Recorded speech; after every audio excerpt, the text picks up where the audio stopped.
kan nama ni. Abdul. Ya.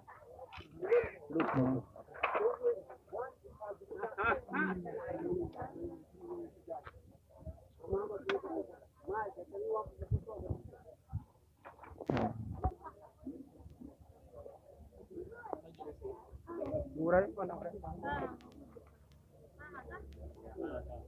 Are Juman ni mau iri tu kan belum.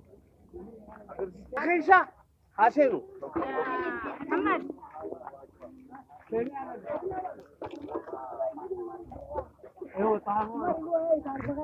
Tahan. Rekam di bawah. 99. Agak. Mana jalan untuk apa? Berarti mau. Mana tahu?